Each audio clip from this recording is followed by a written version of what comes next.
দর্শক আপনারা ভিডিওতে যেই দৃশ্যটি দেখতে পাচ্ছেন এই সেই ভবনটি যেখানে কিন্তু মাইলস্টোনের কোমলমতি শিশুরা অবস্থান করছিল এবং এখানেই কিন্তু আপনারা জানেন যে বিমানটি বিধ্বস্ত হয়।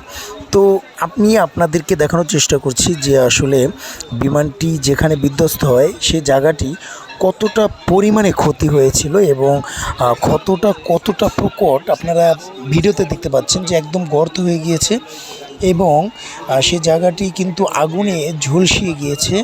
আর গাছগুলোর অবস্থা দেখতে পাচ্ছেন যে গাছগুলো কিন্তু একদম পুড়ে গিয়েছে। আর এই যেখানটিতে গর্ত হয়েছে এখানেও কিন্তু একটি নারিকেল গাছ ছিল। সে গাছটিকে আপনাদেরকে আমি পরবর্তীতে দেখাবো যে আসলে সেই গাছটিও একদম উপড়ে ফেলেছে আর কি সেই বিমানটি। দর্শক আপনারা আসলে বুঝতেই পারছেন যে কতটা ভয়াবহ ছিল আসলে এই পরিবেশটি, যেখানে ছোট্ট ছোট বাচ্চারা বের হতে পারছিল না। তারা কিন্তু এখানে আটকা পড়ে গিয়েছিল। একটা পর্যায়ে কিন্তু তারা দগ্ধ হয় এবং অনেকেই কিন্তু এইখানটিতে মৃত্যুবরণ করে।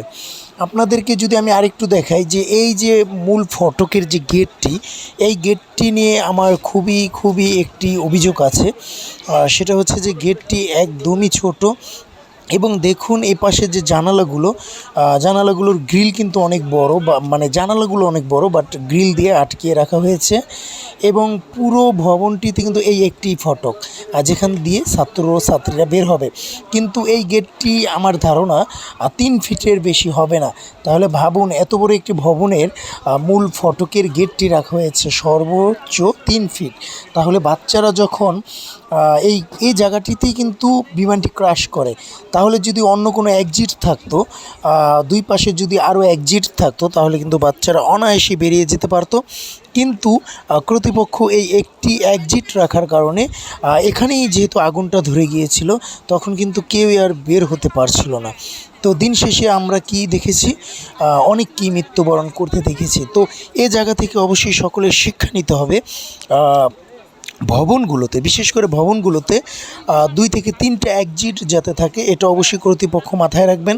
কারণ দেখুন আজকে যদি এই ভবনটিতে যদি আরও 2টো এক্সিট থাকতো তাহলে কিন্তু মানুষগুলো এত হতাহত হতো না।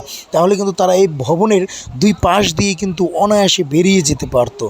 তো যাই হোক, আসলে যে মর্মান্তিক যে দুর্ঘটনাটি ঘটেছে আমি সেই জায়গাটি আপনাদেরকে দেখানোর চেষ্টা করছি। আসলে খুবই দুঃখজনক ঘটনা। বাচ্চাগুলো আসলে অচিরেই এইখান থেকে ঝরে নিঃশেষ হয়ে গেল। আপনাদেরকে ভিডিওর শুরুতে বলেছিলাম যে নারিকেল গাছ, এই সেই নারিকেল গাছ, যেই নারিকেল গাছটা ওই গর্তটি ওখানটিতে ছিল। দর্শক আমি আপনাদেরকে বলেছিলাম যদি আরও 2-3টে এক্সিট থাকতো। দেখুন এই জায়গা থেকে আপনারা বিভিন্ন গণমাধ্যমের ভিডিওতে দেখেছেন এখান থেকে অনেক ছাত্রছাত্রীকে বের করা হয়েছিল।